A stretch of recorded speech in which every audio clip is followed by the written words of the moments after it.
Well, as a former fighter, I was told a lot, you're too pretty to fight. You shouldn't be fighting. After I was done competing, I thought, why not create something that encompasses that? Initially, it was just really never too pretty to hit like a boy was really the first kind of idea that I had.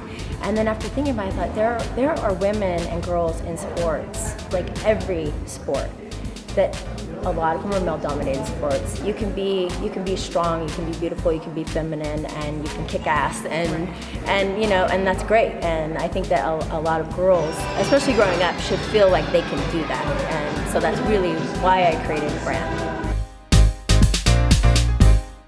My motivation is for me to do better than I did the day before. So in the acting world, it's very easy to fall in the trap of comparing yourself to someone else.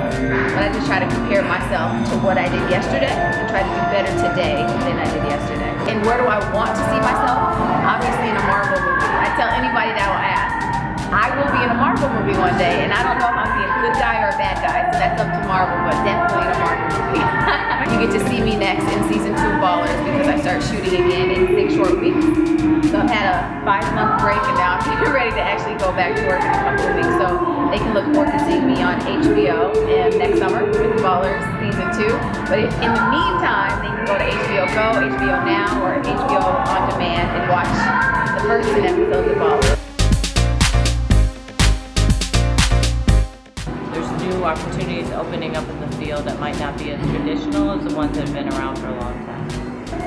In the industry, whether it's public relations, marketing, special events, so if you're selecting a university or continuing to higher education, I would research and try to find a school that maybe has those classes and have strong programs in the field. There's a lot of opportunities for young women to get into the field. There's more and more women in the field, so I would just follow your path.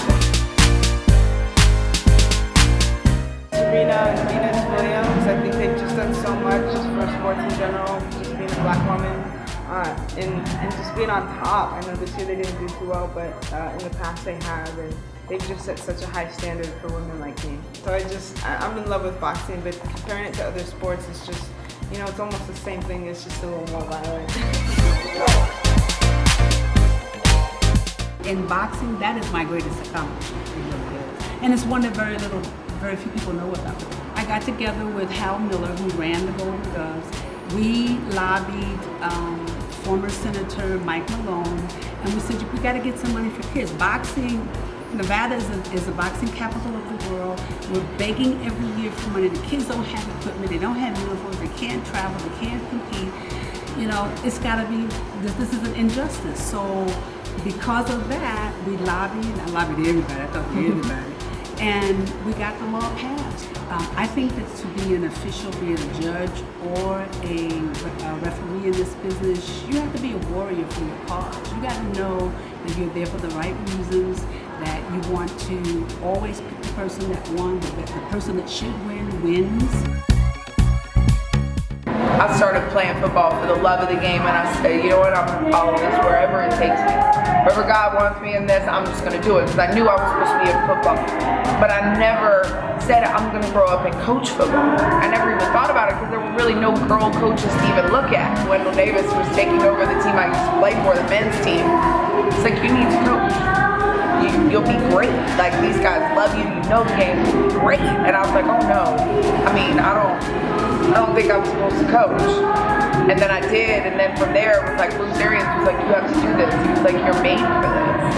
And I still, at times, can't even believe it. But what I love is that I know other little girls can look at it and be like, man, I want to be on the sideline, like Dr. J, like Coach Jen. And that to me is really powerful.